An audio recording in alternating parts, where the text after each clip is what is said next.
TO plays. Hey there, welcome back to TO. Bringing you another Kerbal Space Program video on my career mode demo. This is my third video, although I'm not going to lie, I've recorded the last two without getting up from my seat, so 5 seconds has passed for me. Hopefully I can edit these and get them posted with a little time between them so it doesn't look like I've been playing Kerbal all night. Let me think, where did I leave off? I can't remember, it's been so dang long. I'll probably update my tracking station. Let's upgrade that so I can actually start doing some better maneuvers in space. I don't look like a fool like the last time I tried to get into orbit. Upgrading the astronaut center is going to allow me to perform EVAs and plant flags, which is a big deal. When we get to the moon, we're going to absolutely want to plant a flag. We get some much needed experience. And shoots, I just spent all kinds of money, and I'm still stuck with the 30-part limit. I probably should have done the vehicle assembly building first, but we'll get some cash, and we'll rectify that. Actually, sorry, let's get some contracts. It's the best way to earn some money. Our observational surveys, not too into that. There is a way in the settings where if you decline a contract, it doesn't affect your experience. Again, I'm not too concerned about experience. I tend to decline all the contracts that don't seem fun. I believe Kerbal Space Program 2 can overhaul this whole system. They're not even calling it career mode, it's called adventure mode. So I imagine some of the tediousness of this is going to go away. But for now, if you're really into making money and playing the game for that, I suppose you could go and do all these individual contracts, conducting surveys and so forth. I've done the surveys. You should definitely do them just to practice. Like I said in my first video, it's got to read the fine print. You got to be traveling sometimes at a certain speed within a certain altitude range in order to get credit for the contract. And sometimes it has to be over a specific area, so you got to pay attention to where you're traveling. So it's doable, but I've done it and I've graduated from that. So really tempted to explore the moon. Honestly, I think I can swing it. If I strip some parts from science and I dedicate them solely to fuel and engines and stuff, I bet I could get it. So let's see. Fly by the moon. That's all I gotta do.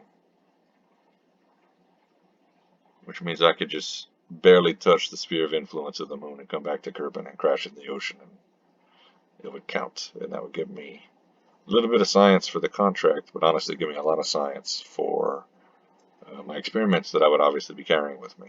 So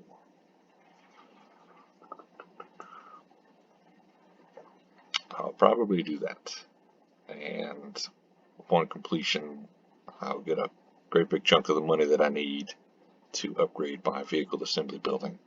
Upgrading the assembly building is going to help me finally land on the moon, because I'm definitely going to need a bigger craft to land. So let's accept this. I'm pretty sure I can skip a rock and just get it to touch the sphere of influence of the moon. I don't think I'm going to pick up any other ones. Not any good contracts right now.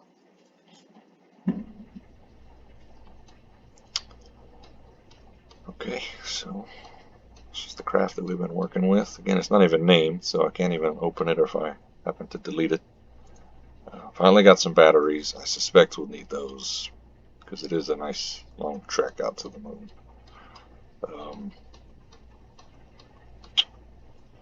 I'm debating sending a scientist this time, because that would allow me to grab only one science experiment of each type.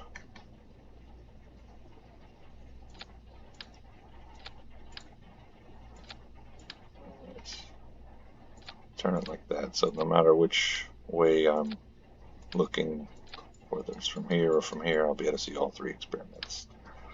And then, how many batteries? Don't. No, let's put 2, and if I run out of parts, I'll take one of those away. Absolutely going to keep the heat shield, because we'll be coming in pretty fast. when I first started playing, I wasn't even using the service bay. And just strapping science experiments to the outside of the command module, which is fine sometimes. You don't run into trouble too often, but if you're coming in too hot, those are the first things to start exploding, and you lose all the science that you gained. Because I'm sending a scientist, I should be able to store a lot of the science in the module, but any duplicate experiments will still be sitting in the in the in the science units. Oh, forgetting one of the most important additions to my collection: Science Junior units. So, technically, if I really wanted to, I don't have a payload, a fairing yet. I could use this experiment storage unit, and that's all that needs to come back. All the science experiments could be destroyed, and it wouldn't hurt if all the science experiments themselves are stored in the units. The equipment can be destroyed, should have said. But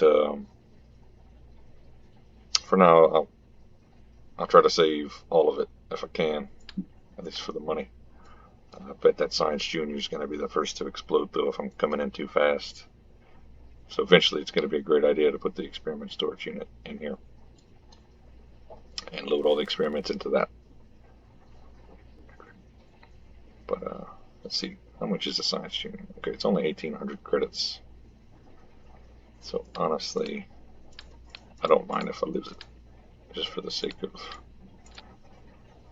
not jeopardizing anything exploding while I'm re-entering.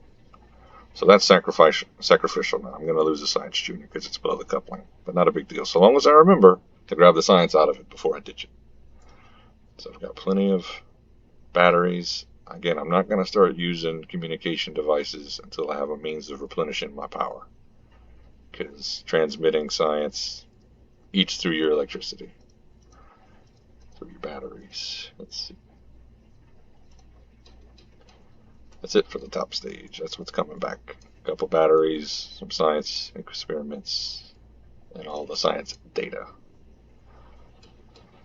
I'm going to leave my Terrier stage just like it was. That was a lot of Delta V, relatively small amount of mass to lift up there. I wonder if I could just do a better job with the stages I've got at the bottom, if they can get me to the moon. But now that I've got 2 more parts that I can add, do I want to utilize those parts? Technically, I could add some fuel to the top stage. If you remember before, my issue was very inefficient initial launch from the pads for stage, which means I can probably add some weight. So it's going to increase the longevity of that swivel engine. It'll burn much longer because these thumpers can handle the additional weight. It'll also slow down my initial ascent. Those thumpers are now going to have to lift. Let's see, does it have a mass? Yeah, 2.25 tons more. So I'll also probably throttle down on the swivel a lot earlier. So if this can't get us to touch the moon, then I need to go back to Kerbal Space Academy. And like I said, this time, Jeb, you've already done some flying. Passing by the moon's not going to get you a star. So let's give Bob a turn. Now, Bob is not a pilot, which means I'm going to struggle. I'm going to have to do all of this manually. I don't have a probe core that can take the place of a pilot yet. So I've also don't have a command module that can fit 2 people. So Bob's going to do the best that he can, and I will do the rest. I can fit 1 more port, which I don't need. Right? I've got everything that I can need. So I will leave that part on the table. And staging is still good. Let's do this.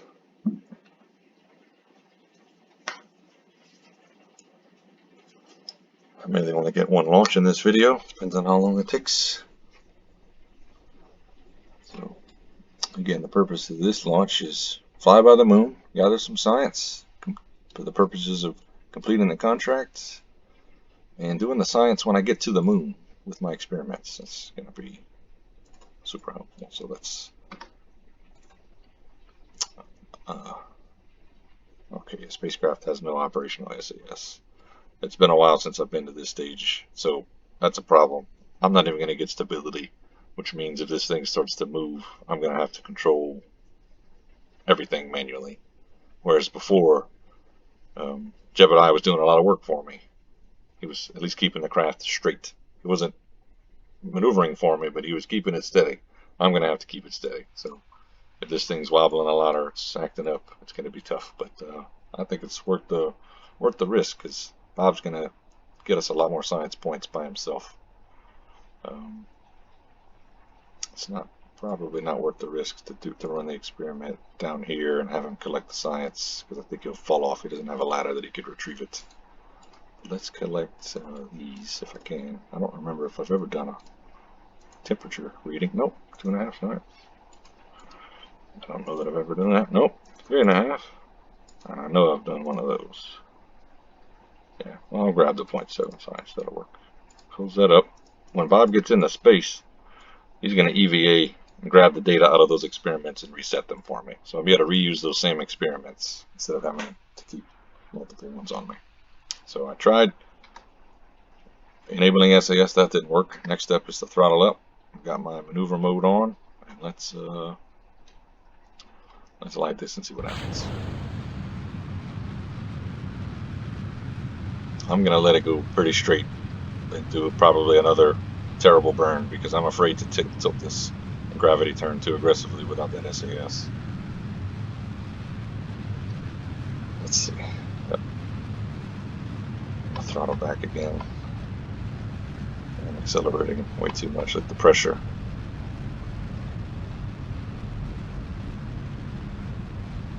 I'll go ahead and do my Science Junior. 17 points. See, Science Junior is super helpful. Close the doors, reduce the drag. Yeah, just by adding the weight, instead of being up at 80,000 meters, I'm only at 50. Oh, and there's the aerodynamics I was telling you about. As soon as I get straight up, okay, let's fire the engine. Yep, that swivel's got gimbal on it, which allows me to control the craft. Command module's got a reaction wheel in it too, but it's very tiny. So the only way I'm keeping this thing straight is with the gimbaling of the engine and a little bit of work done at the top of the command module. So I'm back up to 70,000 meters. Technically I could kill the engine again and just drift up, but I don't want to do that. I want to start getting some horizontal velocity, because this 1,000 meters per second is not going to cut it. I got to get up to 2,300 at least. I think technically the higher my orbit, the slower I can go, but 2,300 is usually the target. You know, when it gets to about 100,000 meters, I'm going to kill the engine, because that's getting to be high enough. Oh, I'll stop it here. I'll just burn it a little bit so I can keep it pointed, because again, there's nothing keeping this thing straight except that tiny reaction wheel. And now that it's pointed straight, I will speed up time. Because the neat thing about speeding up time is that I think it disables physics for a short while. So everything that was moving freely stops moving. And okay, now my reaction wheel's kicking back in. Let's get this to horizontal. My speed dropped back down to 1,000. I got to get that up quite a bit. I've only got 700 plus meters per second left in this bottom stage, but that's fine. I got a plenty in the Terrier engine again. This time I've got times, whereas before I didn't know how far I was from each of the markers, so I could have looked at my altitude. But so if I know I'm at 103 and my apoapsis is 103, well, I'm practically sitting on the apoapsis. That means I'm sitting at the highest point of my orbit, and I'm only going downhill from here. There goes my first stage. Let's raise that periapsis, so I stop going downhill. And I'm already pretty close to stable orbit.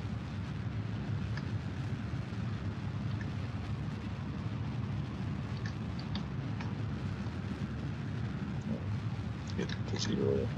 See, I'm controlling all of this manually. Bob's not doing a goddamn thing. Let's see.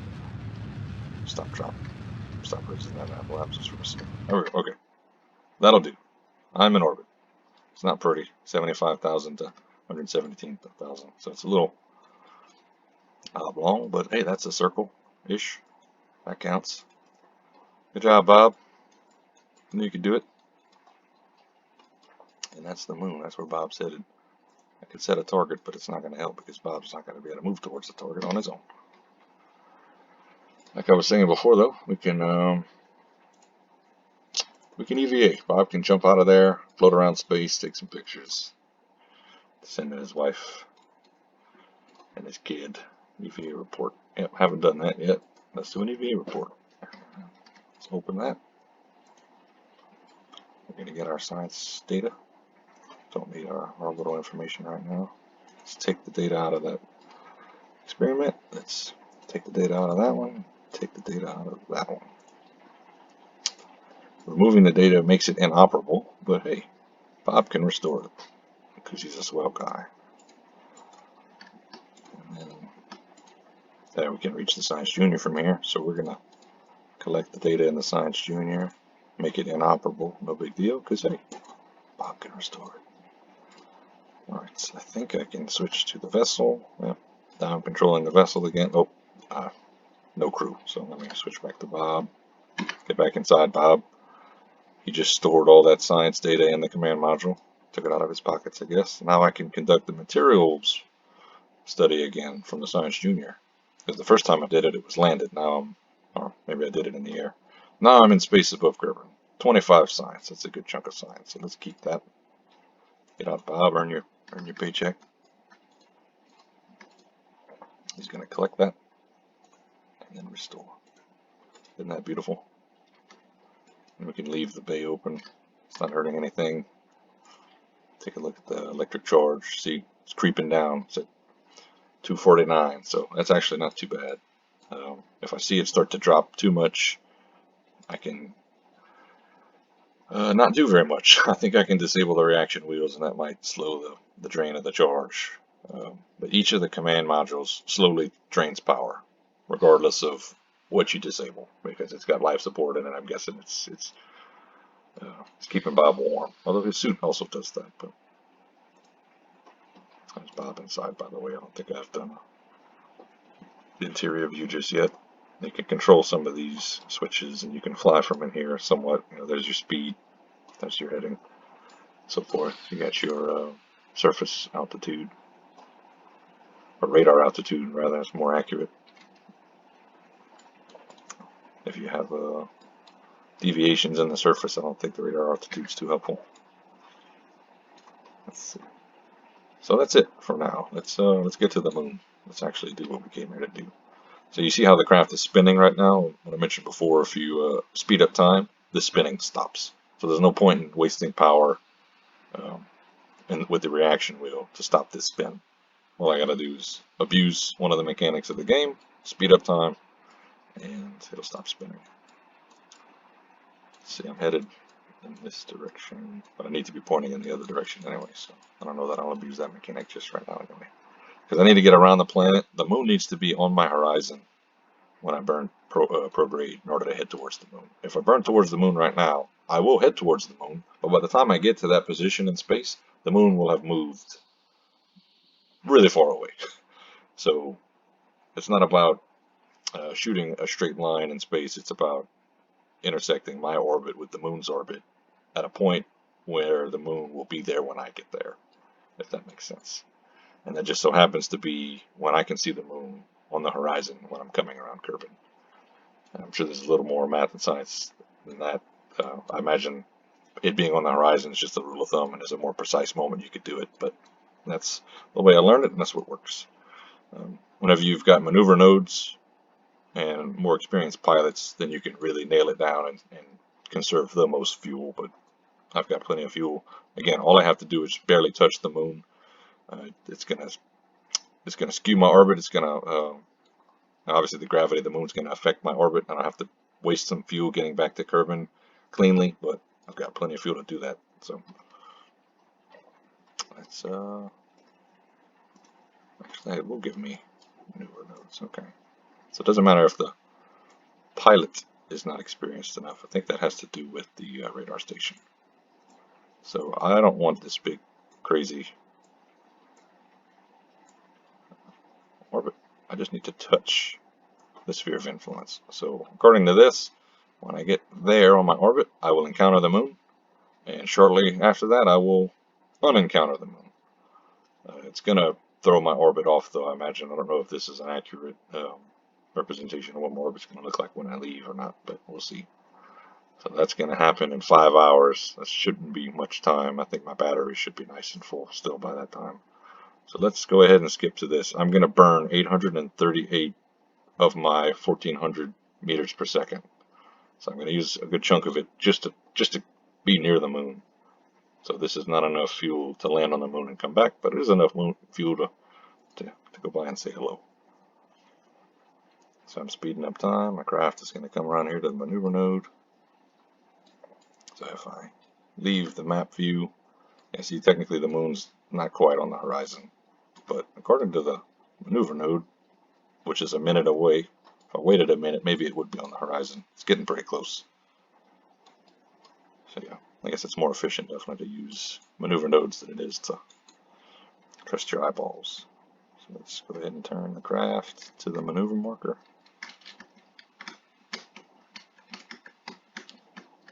Let's try to get it to stay there. The burn's going to take 50 seconds, and the maneuver node is 50 seconds away. So the best thing to do is to split the difference. Let me get the maneuver node 25 or 20. Yeah, 25. Oh, overdid it. So now I'll burn half of my burn before the maneuver and half of it after. Oop, let's keep it centered. Bob. That's what it looks like. And I can stay in this view if I'd like. Just watching the meters per second tick down. When that gets to 0, I can kill the engine. You can also look at the burn time, but that's not nearly as accurate. That's an approximation based on the throttle. So I'm really more interested in how many meters per second of velocity I need to add to my vehicle. You see this is climbing as this is shrinking. So as I get down lower, I actually kill my engine and I throttle back up very little so I can really feather it in. Probably don't need to be that precise for this example, but when it gets to 0, I'm going to kill it, go to the map, and my orbit's going to be exactly where I planned it. Oh, okay. 3.3 milliseconds, meters per second is good enough. And sure enough, there's our encounter. It's exactly where we wanted it to be. And I've got 627 meters per second left, which means I can change my velocity 627 meters per second. I'll need that fuel to get back to Kerbin, especially since my periapsis is going to be as high as it'll be. So let's do one of the first quick saves I've done since I've been streaming or recording. F5 quick saves, which means I'll come back here. If anything goes wrong, I can always use what fuel I've got left to not encounter the moon if for whatever reason the mission doesn't work out. But let's just do it. I think if I warp time as much as it'll allow me to, it'll unwarp when I get to the encounter. Oh, okay. Never mind. Let's try this. Control. I don't think I need control. That's F9. That didn't work. And that's why you quick save. Okay. So instead of warping, which seemed to break the game, let's just warp there. Let's watch the moon get closer.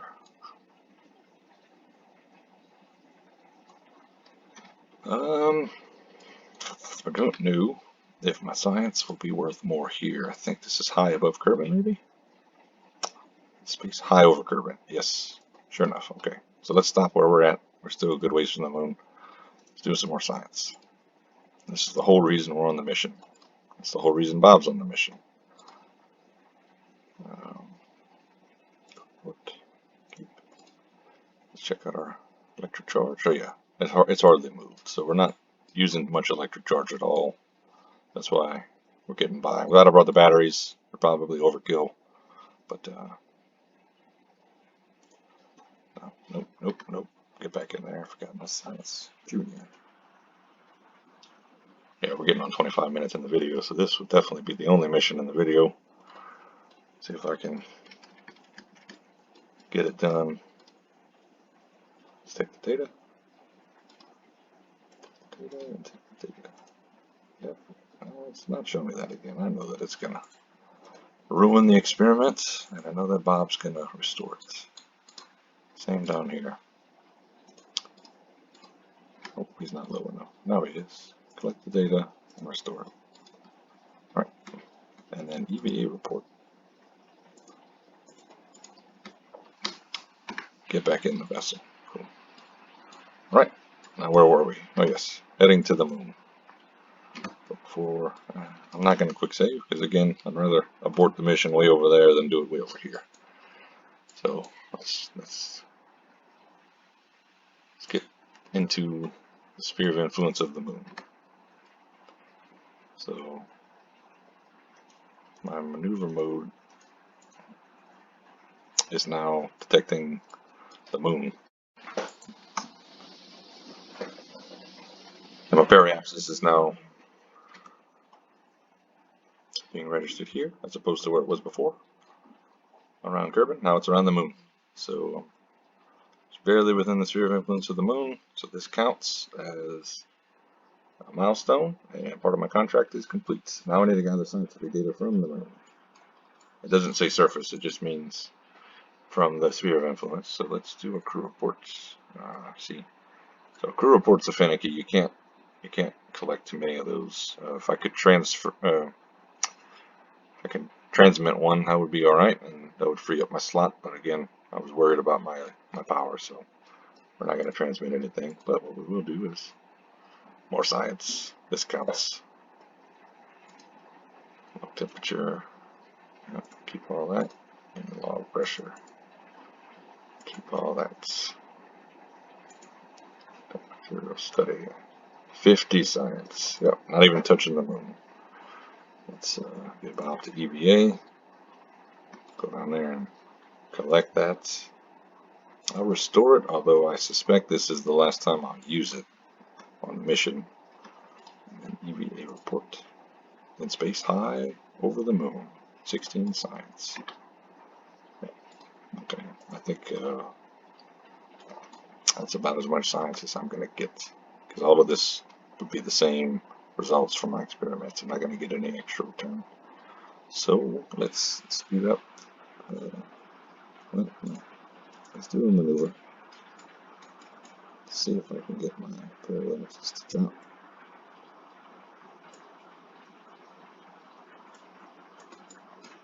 That's not giving me. Oh, okay, I lost it. That's fine. I think when I get to this part of the orbit, I'll still be able to do a pretty efficient maneuver. Let's just get out of the sphere of influence. So right now I'm headed away from the orbit of the moon. The moon's traveling counterclockwise, and I'm passing it clockwise. So when it spits me out of its sphere of influence, it's going to be heading in the opposite direction. So I believe it's slowing me down. The only reason it's not slingshotting me is because of the direction that I'm approaching it. So I was trying to come across the moon this way, across to the left, but its gravity's pulling me in this direction, so I think it's slowing me down. Otherwise, it would have slingshot me, and my periapsis would be crazy far, and I'd be using a lot of fuel to get home. So part of the benefit of approaching it the way I did, I think. Let's see. Let's speed up time.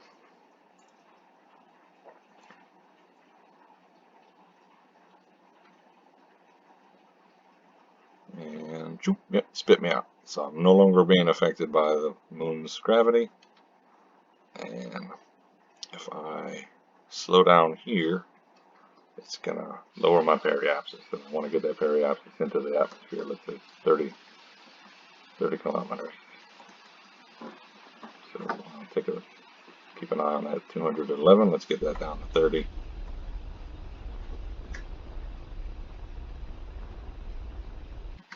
Yep. And that means when I get there, we'll be entering the atmosphere, traveling pretty fast. I've got 600 meters per second left of fuel, so I will use that to slow down when we get to Kerbal.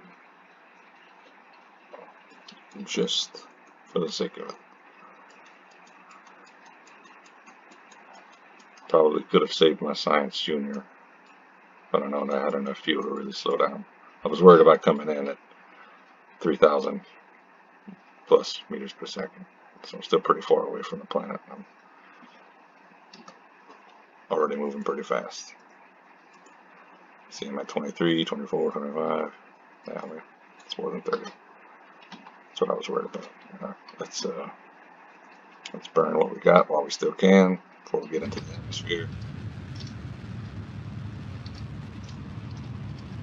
Again, probably don't need to do this. The heat shield is probably more than enough to keep us safe. The engine also absorbs some of the energy.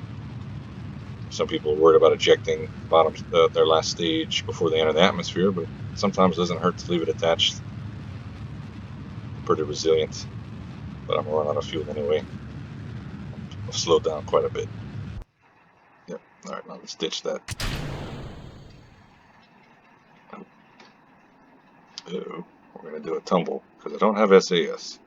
There we go. Okay. It naturally wants to right itself because there's more weight and aerodynamics holding it in this position, but it will tumble for a while, especially if your craft isn't very centered. Some of my science experiments sticking out to the bottom.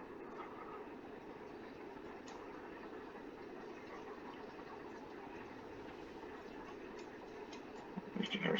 I heard some explosions. The engine's not doing so well. It is going to crash, by the way.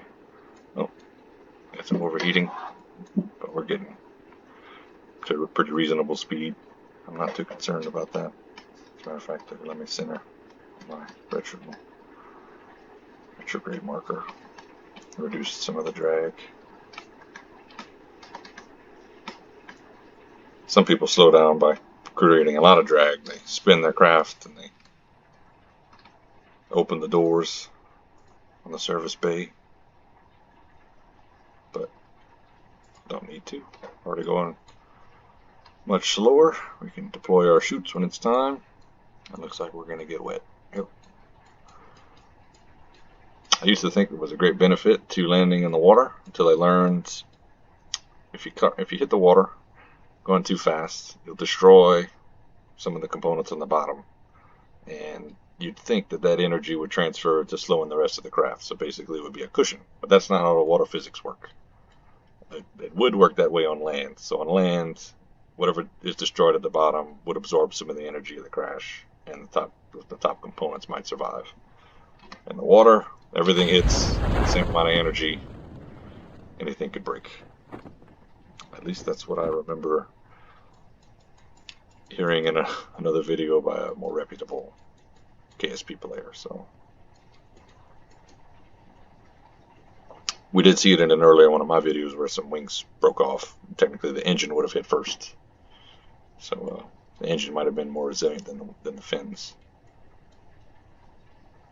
Right, let's speed it up and get down to the water. Yep. When we got under 1,000 meters, those parachutes opened up. And that Mark 1, that middle parachute, I'm sorry, Mark 16, is putting in work. The two on the side are also helping quite a bit. But better to have too many than not enough. Sometimes if I'm impatient, I'll cut one of the chutes. Quick save and cut a chute, but it's not worth it. The few seconds you'll save if it works. If it doesn't work, something breaks, I gotta reload. I like hearing myself talk, so we'll just wait. Bob's got nothing better to do. We are crashed down. Nice. Let's recover. See how much science we can get. Or did we get?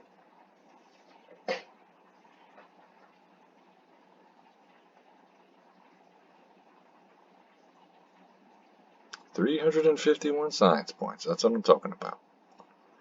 466,000 funds. Now we can upgrade the vehicle assembly building. And Bob's got a star. You get a gold star, Bob.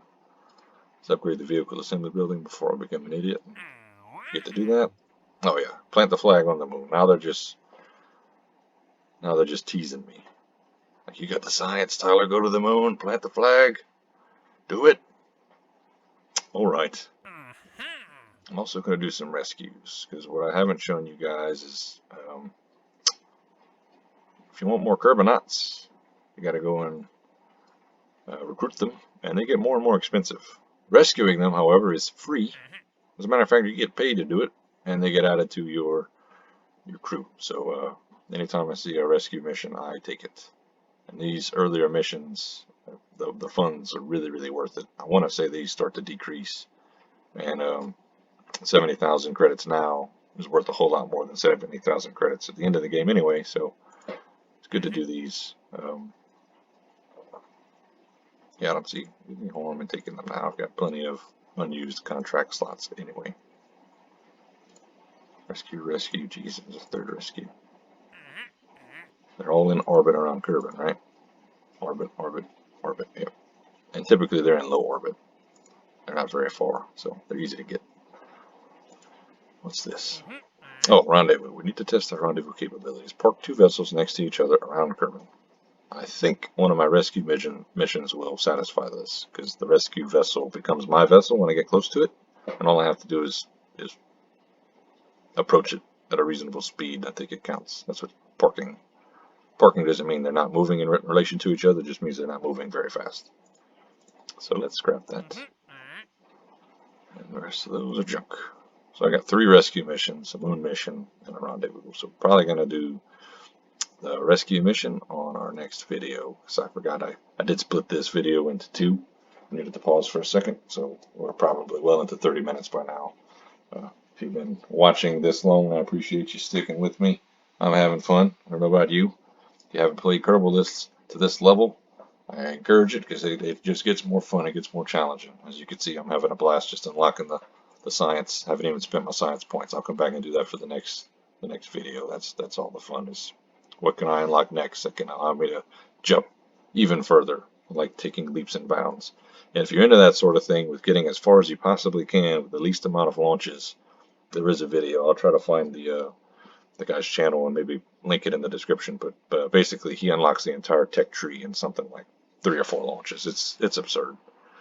He's very experienced with gravity assists. So once you leave Kerbin's sphere of influence, you can really start using some of the other planets to get you further without using a whole lot of fuel, if you know how to do it right, which I've never really practiced. I don't know much about it, but yeah, he managed to do it. I watched the video. It was impressive. Again, he uses the trick that I mentioned before about using the space plane hangar and using a jet to go and collect research. If I'm not mistaken, he does something like that, or he rolls his craft around. He abuses some of the mechanics of the game, but it gets the job done. He unlocks the entire tree pretty quickly. It's impressive to watch. But anyway, appreciate you sticking with me, and I'll be on shortly, getting further up the tech tree. You have a good one. Thanks.